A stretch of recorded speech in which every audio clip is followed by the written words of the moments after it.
Greetings, Air Acolytes, and welcome to a special double episode of Breaking Wind, a Last Airbender podcast, in which we are taking a look at Beginnings Part 1 and Part 2, because I didn't want to make this big lug wait for... I do appreciate it. Yeah, so I knew that this one would be eating at him. So you would have had a crabby Jace when we came back. As opposed to what? As opposed to what, exactly? As opposed to what? Let's move on. First of all, kudos to seeing a firebending healer. This was cool. Yeah, I thought that this was really neat because I just thought, oh yeah, only waterbenders can heal. No, it's like, check out my fire. Boom. Look at that. You feeling better yet? And you know, because you think, oh yeah, water's a healing thing. You don't think of fire like that, but it can be quite like a healing element. So yeah. So yeah, I thought that was really cool. So it turns out that Korra has lost her memory, and they've got to let her reconnect with the previous avatars, and she's got to reconnect all the way back. And so, you know, we get this whole scene about, you have to go to the beginning. You have to go to the beginning, Korra. You have to go to the beginning, Korra. Kill everyone! No, don't do that. You have to go back to the beginning. And that's whenever we are introduced to this very strange-looking boy. And he says, I'm going to tell you about how I became the first Avatar. It's an origin story. Bum, bum, bum. So these are either going to be really great or really terrible. So the Lord knows, isn't it? I'm sure that you can tell by what I've been saying for the last month on this show that I'm quite fond of this episode. So yes, this is Wan, and Wan is a dirty street rat who steals to survive. You know, it's just, he has to keep one jump ahead of the lawman, one step away from his doom. You know, he's got to move before his name becomes a nom de plume. And I just made that up. And you think he's being really selfish in the beginning? Yeah, well, he just wants out. That's it. This is basically almost a totalitarianism society, and he wants out. And he keeps helping others. Yes. He wants to get away from the Chews, because the Chews run the whole town. And that is Chews with a C-H. And you say Chews run the whole town? Chews run the whole town. Chews run everything. I just feel watched like we need to add the spelling of what you're saying across C-H, the yes. Yeah. I really hope that wasn't intentional on the writing. And no, do we want anyone else to think that you're a Chew hater? That would be inappropriate. Yeah, I don't want to be... And the Chews have their problems, but, you know. Yeah, some of my best friends are Chews. You know. It makes the holidays a little awkward, but, you know, it's fine. It's fine. Make your comments below. We deserve it. So anyway, Wan wants away from the Chews. And he comes up with a plan. He's going to go with the hunting party because this entire society exists on the back of a lion turtle. Because it's dangerous. Out in the wilds, there are spirits and they will kill humans on sight. But they have to go out into the wilds to get food. And so they join these hunting parties, which this is the first time that Wan has done this. He's like, hey, I want to join the hunting party. And, you know, Xiao from Mulan is just like, what? I don't think so, tiny man. You're not really a woman, are you? It's a Mulan joke, sorry. So before they go into the wilds, they have to go talk to the lion turtle. First of all, my God, the art in this episode is so cool. Just these beautiful watercolor backgrounds. That's right. This sense of scale that is played with here is just fascinating. But the issued a severe thunderstorm warning for San Angelo. Well, we're gonna die. Sorry, everybody. We're recording this on a very dark and stormy night. Sorry. Jason is currently not on a lion turtle. I am not. I am currently being attacked by airbenders. Anyway, this lion turtle gives people the power of fire so that they can go out into the wilds and be protected. Now, once they get out into the wilds, Wan has a change of heart. He's like, I don't want to do this. I'm a little baby boy and I need to go home. They're like, well, go give your fire back to the lion turtle, you weak coward. Well, Wan kind of forgets to do that. And he goes home. He's like, hey, everybody, look what I've got. Yeah, so he's kept the element of fire, and now he's going to go rob the Chews because that's how he's going to get out of here. I guess he's not very smart. How's the old man in that? Like, I love his cursed, right? Yes, And he has been cursed, and I love the fact that they don't explain it right away, and they No. never explain it, but you get it. You understand later Yeah. why he looks that way. Yeah, he did something to a tree. Something bad happened to some nature. The price. Wan goes to attack the Chews. His mask comes off, and right before he deals the killing blow, he hesitates and he gets knocked out. And he's not a very good outlaw. Yeah. So he's banished from Lion Turtle Fire City, and he begs the Lion Turtle, please let me keep the element of fire out in the woods so that I can defend myself. And the Lion Turtle's like, yeah, fine, just get out of here, you stupid kid. So Wan now has the element of fire full time, but he's also banished into the woods. Now, normally it doesn't sound bad, but there are spirits out in the woods, and they are a little grumpy and a little hungry, powerful, and so naturally, Wan is a little bit perturbed at this. I love all this, Jace. I love all the seeing him suffer. Yes. I don't know what that means of me, but I think it really adds to seeing him suffer and go through that, Well, he goes through a genuine hero's journey here. Oh, yeah. And now, I asked earlier, does this character have a name? I can't remember. I don't think he did. I don't think he was ever given a name. It was just strange because he's such a great character. He is a great character. Yeah, but he does not want to really help at all. No. Wan finds an oasis, but before he can go down there, this it looks like Momo on crack pops up and says, "You can't go down there. That's my watering hole. You can't. I'm Timon." It looks like Timon. There we go. Pumbaa, come here and fight in the water so he can't get in here. I'm sure there's got to be a pig demon somewhere. So I also love the little montage when he's going back to where he's struggling. Everything that he thought was something wasn't. Yes. Like the fruit that's just bees that attack. It's bees. I like how we get a great little payoff later with that. Yes, as well. Yes, that's what I was about to say. I like how that comes back into play later. It was an unknown Chekhov's gun, and I like that. Mm-hmm. So, Timon here tells Wan, "Get the heck out of here. You suck. We hate you. You're just stupid human. Go back to the Chews." So Wan is walking through the spirit wild, and he happens to come across people from his village. And they have captured a cat deer, which is part cat, part deer, because Avatar is weird. Mm-hmm. And Wan, who has been trying to save this animal, attacks the other villagers, saying, "Get away from them." And he gets thrashed because the other villagers have the power of fire too. So he gets thoroughly thrashed. But right before they deal the killing blow, Timon pops up, and there is our cursed screenshot of the week, by the way.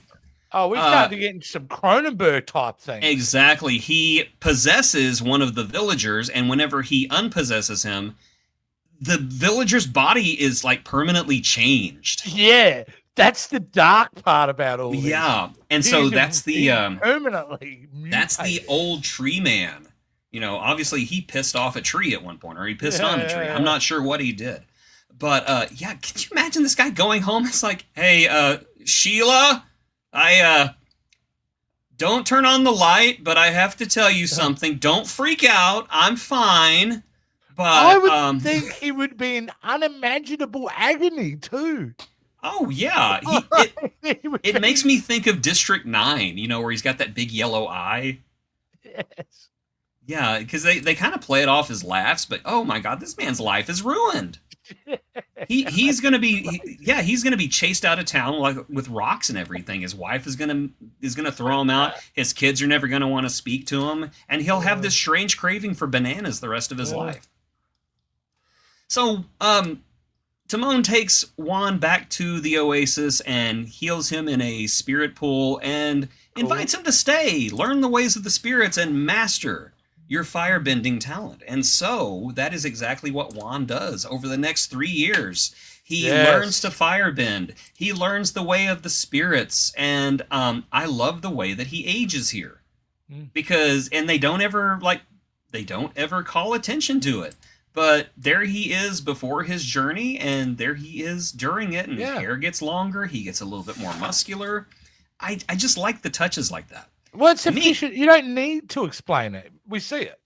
Yes. Meanwhile, back at the Lion Turtle City, the villagers have gotten tired of the Chews, so they all leave with torches saying, "Chews will not replace us." Oh dear God, they did do this on purpose. It's something really. It's kind of almost biblical in this tale. It really is. Kind of reminds you of like Adam and Eve being thrown. Like it's that element of them out of the Garden of Eden and them having to toil with the night. And of course, men are corrupt. It points that out very, very quickly. Yeah, it does have this very mythical feel about it, and of course, the art style helps. Because the art style makes it look so different from anything else. So Wan is out doing his little Wani things on his cat deer, I want a cat deer too. Do you think they chase lasers? Yeah, I would chase lasers and like run into the wall and get their horn stuck and just rip the drywall out.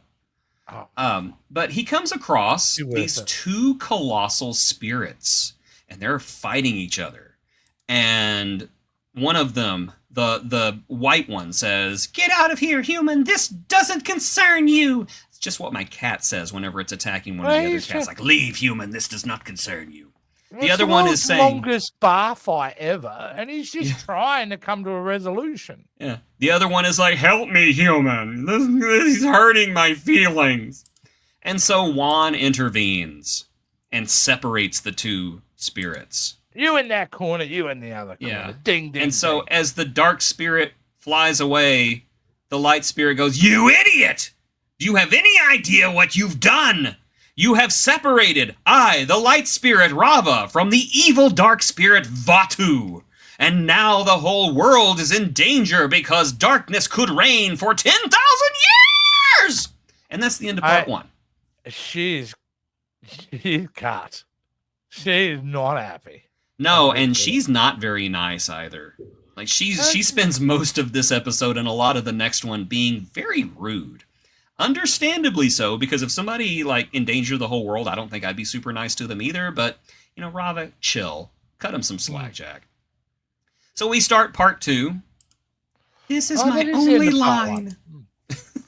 Yeah, doesn't matter. Move on. We'll get I'm in this episode too. Remember? The show's called The Legend of Korra, not The Legend of Wan.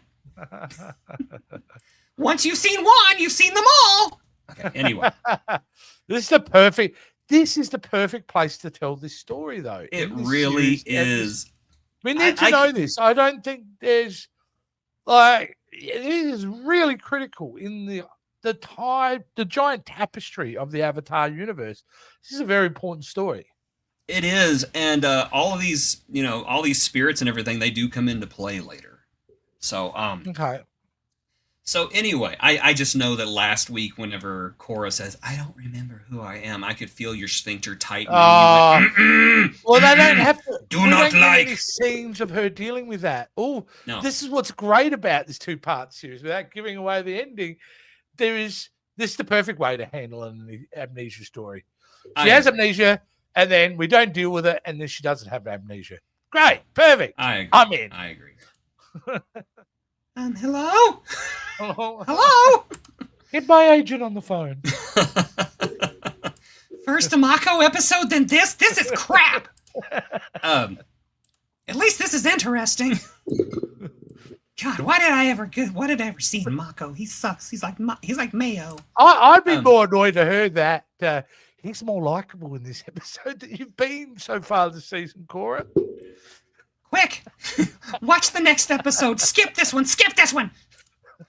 Korra is just a flawed human being. She is the most human avatar. I'm sorry. Sometimes she does stuff that you don't like. I do love her. I'm just saying that he's got a cool factor about him. He does have a cool factor, but he's kind of a screw up, and I like that too. He messes up. He literally puts the world in danger. There's something really nice of going the origin of the 4 elements being told through a thief, was really created by the use of a thief. Yeah, a commoner.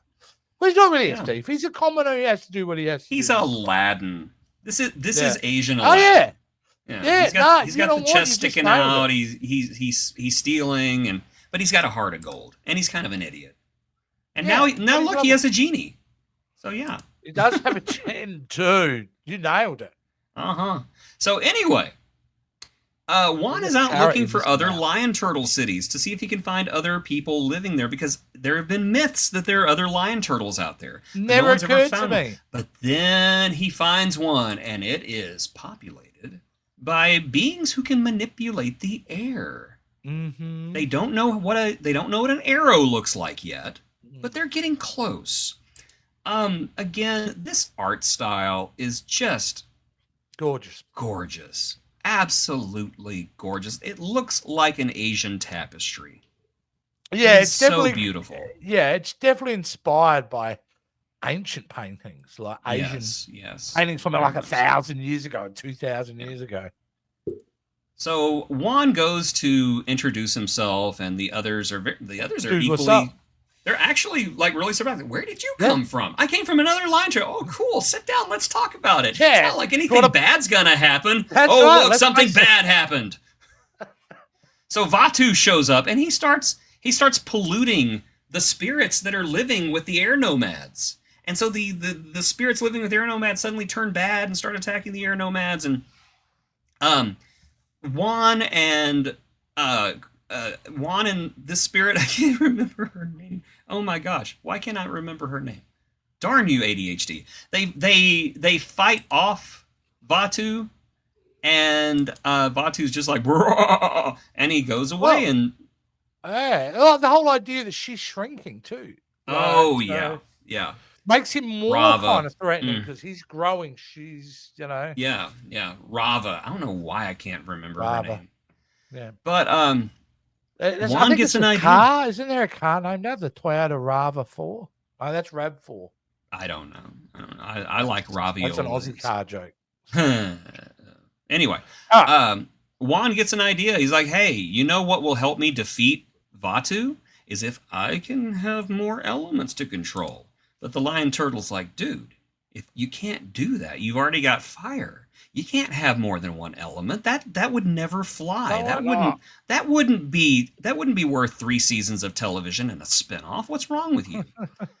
But he convinces the lion turtle, and the lion turtles are easily convinced of everything, aren't they? They're just like, no, this absolutely can't happen. Oh, but hear me out. What if it did? You're right. Hey man, you got a whole city on your back, literally. Yeah. I think you'd be at the attitude is like, yeah, just get him out. Yeah, just whatever. Listen, they haven't discovered indoor sewage yet. I have like 5 outhouses that are overflowing on my shell. You know what entire city smells like during this time? It smells like poopy. Yeah, he's like a giant superintendent, poor guy. So the deal is this: a human cannot hold more than one element, and so whenever he needs an extra element, Raava has to hold it for him and then give it to him. So it's kind of like tag team. It's like, oh, fire, air, ground. Yeah, it's that kind of stuff. So Wan proceeds to go around the world looking for other lion turtle villages, getting more powers. He gets the power of water. He gets the power of earth. So now he has all 4 elements that he can get from Raava at any time. Question. Yes. I believe, unless I'm wrong, when they mentioned about the lion turtles, like, the lemur-looking guy, doesn't he say there's about a dozen of them? He might. I think he does. I think he says about a dozen. So in my head, I'm like, are you suggesting potentially some of these have abilities we haven't seen yet?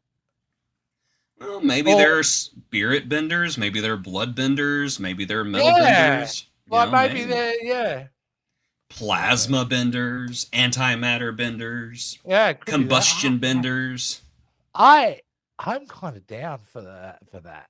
I don't think you said anything that is silly. I could work with any of that. I wouldn't mind an Avatar Wan miniseries, to be honest. I think there's definitely potential there, and Stephen Ewan is going to be supplying a voice for the new Aang movie coming out in 2026. So maybe we will see. Maybe we will see Wan come back. Maybe we see him again. Yes. So Wan is now the master of 4 elements. Oh well, he's done a couple of Rocky montages by this point. Yeah, so he's totally skilled. He's totally skilled. Because we all know everything. You become perfect when you do a good montage. So Wan comes across members of his village who are now living out in the wilds, and of course they're doing human things like chopping down trees. And basically Raava becomes, well, not Raava, Wan becomes the Lorax here, and he's like, I'm Wan, and I speak for the trees. This is Raava, and she wants to kill you all. But that's okay, because the humans want to kill Raava because she's a spirit, and spirits are bad. And that is when Timon shows up, and he's like, Stinky, it's good to see ya! And they're determined to fight the humans, because the humans are screwing everything up. And that's when Raava shows up. Not Raava, that's when Vaatu shows up. And he's like, I'm going to make all the spirits evil! And that causes a fight. And so Wan is like, you've got to bond with me so that we can use all of these elements at once. He says that to Raava, and Raava bonds with him, and he kind of becomes a proto-avatar here. He can now manipulate all of the elements. However, it is slowly killing him. And Raava's like, I gotta get out of here because you are gonna die if I don't. And so she has to abandon him, and we then pick up a few hours later, and all the humans are dead. Pretty brutal for an Avatar show. They're dead. Yes. I killed them all. Still a great character. I want to give him a banana.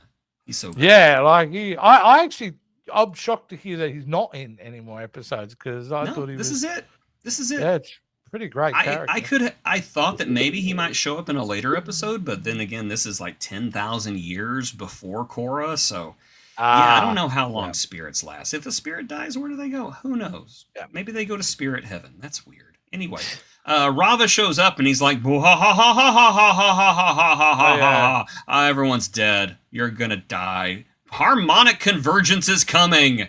And that's all I'm gonna say. Bye.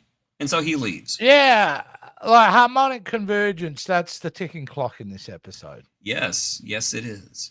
And then, oh look, it's a Pokemon. No, it's Raava. Oh, it's a little baby She's itty bitty because she is near defeat. And so agonizing pain. And so she also doesn't get nice until she's this tiny, and she knows that Wan could crush her like a bug. And so Wan puts her in a teapot, which I thought was adorable. She's like, get me out of this teapot. This is humiliating. But she basically says, you're a good human. I'm sorry I was so mean to you. I want to be nice now so you don't like set on me. Yeah, whatever. Put the lid on her. But it is time for Raava and Vaatu's final fight to determine whether light or darkness will prevail in the next 10,000 years. And so Wan and Raava journey into the spirit world, where the 2 spirit portals are open. One at the North Pole and the other at the South Pole. So basically you have like a warp zone here. It's a yin-yang. See what they're doing. Yeah, and it is it's a warp zone. Is what this is. Yeah. You can go from one pole to the other and come out the other end. Then we get a fight. It's a great fight. I really like it. There's lots of high stakes. It's very brutal.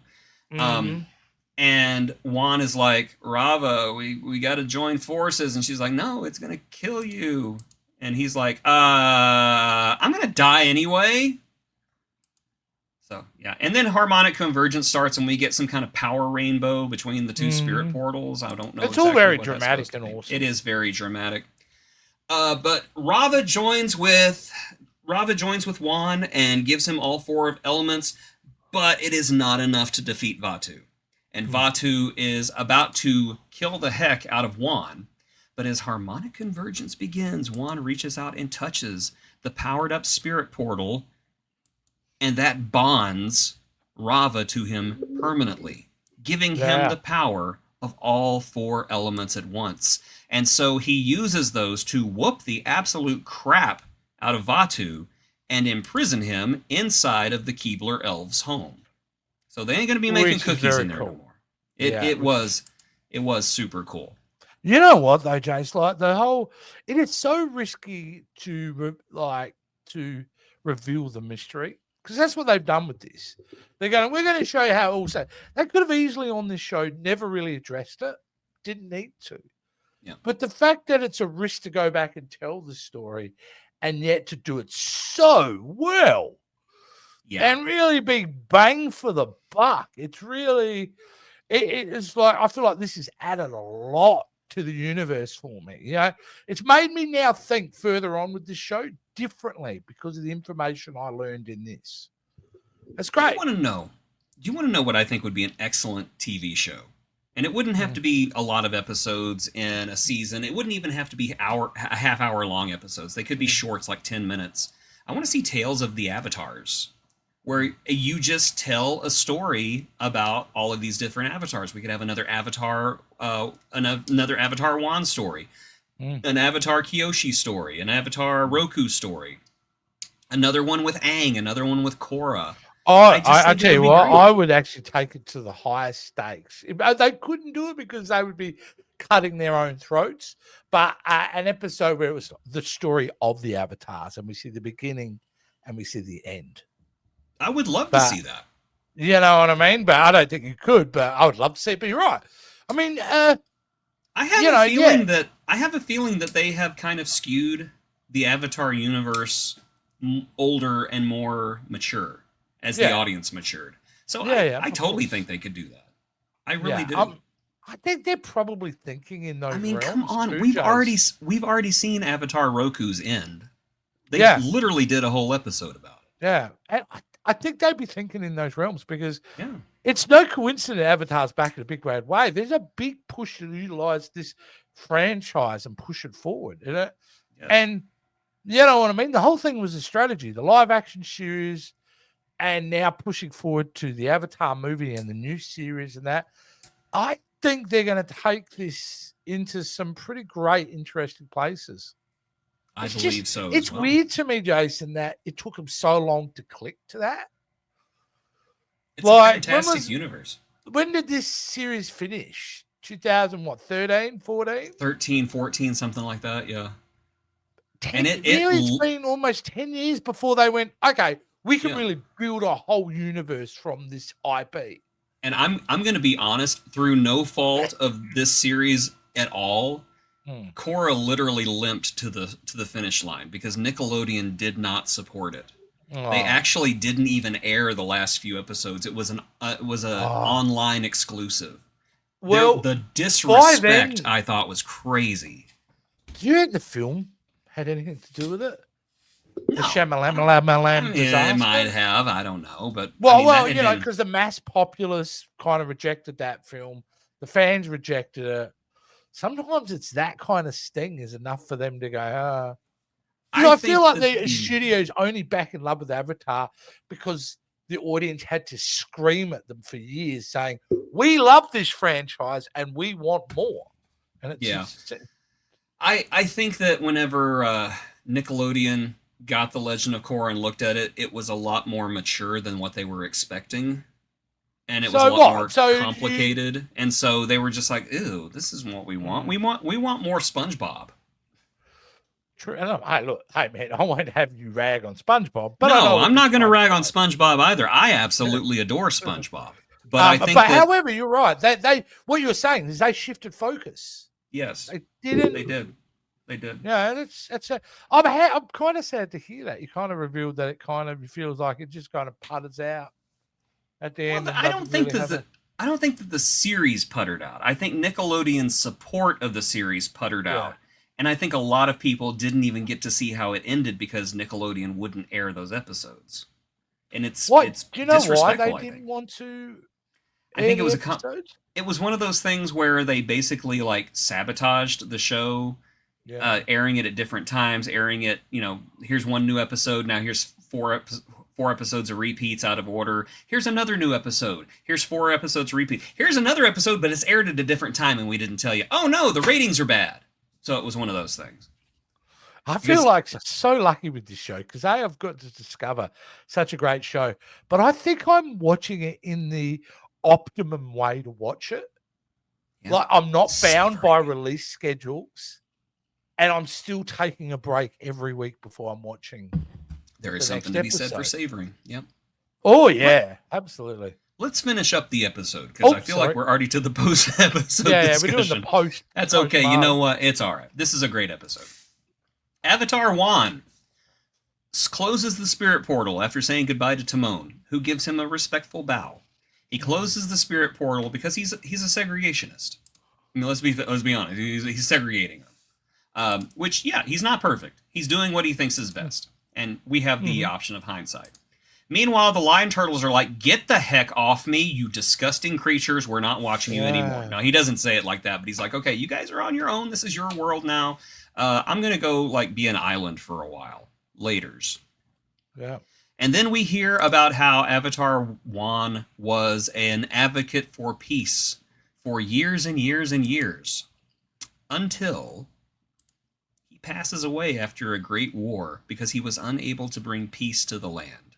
And Avatar Wan is told by the voice of Raava that they will always be together throughout all of his lives, and you see his life force kind of evaporate away, and then you hear the cries of a baby because the cycle has started again. This is my show. Oh my god. Anyway, Korra wakes up. I know who I am now. Yeah, she wakes up and goes, "Hey, we're skipping the amnesia crap. I'm Avatar Korra, and I want my show back." And then she steals a car and flies away. How beautiful to see the end of his life, though. And I'm going, wow, that's a bold bit. That we're now going to flash forward to see him die. And we have to have that scene because there's the information. That's where you set up the idea of the reincarnation. Now, you will remember, or maybe you don't remember, but whenever back in season 2 of Avatar The Last Airbender, whenever we covered the episode Zuko Alone, I said, I want you to remember this scene because it comes in later in the spinoff.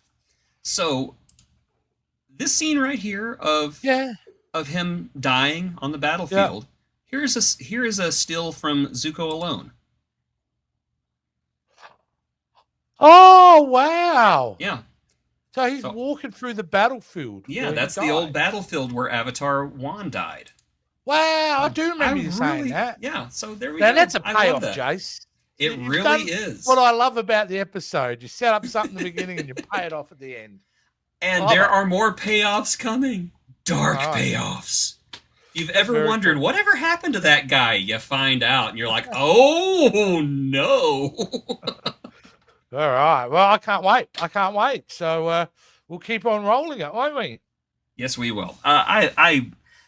The beginnings, part 1 and 2, I think, is the best episodes of The Legend of Korra. I think they're some of the best episodes of both Korra and Avatar The Last Airbender, just because they are so different. The story is phenomenal. We get this wonderful hero journey. It is steeped in myth. It feels like you're watching, as you said, something biblical happen. Yeah, and that's how it feels. It's Old Testament. Yeah, and you get an entire story with a beginning, a middle, and an end, and it just feels satisfying when you're done.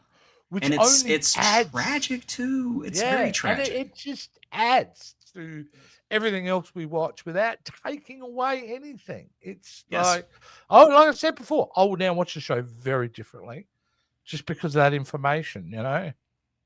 So anyway, we hope you enjoyed the lore dump because a lot of that will be coming later and there will be a test. Oh, ladies and gentlemen. I will fail it. Well, you sitting at home will not fail at being a great human being if you become a patron of our channel by going to the video description below and clicking on Patreon, because for as little as $5 a month or more, you can become a supporter and get videos early. Let me tell you how early you get these videos. I believe this is going to be airing in either the tail end of June or the very, very first part of July. We are currently recording this on May 22nd. So you will be getting this video almost over a month early. Because this one's easy to edit. I'm going to put this one up like within a day. So, yeah. Plus you get other things. Other stupid, awful things. And it's all that'll worth it. It's all for you because he may not ever admit this, but we love you. We love you a lot. I'm not admitting that. No, I'm just using you. You're a side piece at best. He's very unapproachable. So, thank you for joining us. We are now in the home stretch of season 2 of The Legend of Korra, and we're going to see where in the world the spirit of Vaatu takes us next. So be sure to join us next time here on Breaking Wind, a Last Airbender podcast, as we take a look at the episode... Oh, where are we at? My goodness, I lost my place. Part 2. The episode, The Guide. The Guide. The Guide. The Guide. The Guide. Now, here on Breaking Wind, a Last Airbender podcast. Why was that so funny? I don't know. It's just like I said, guide. That's all I said. Guide.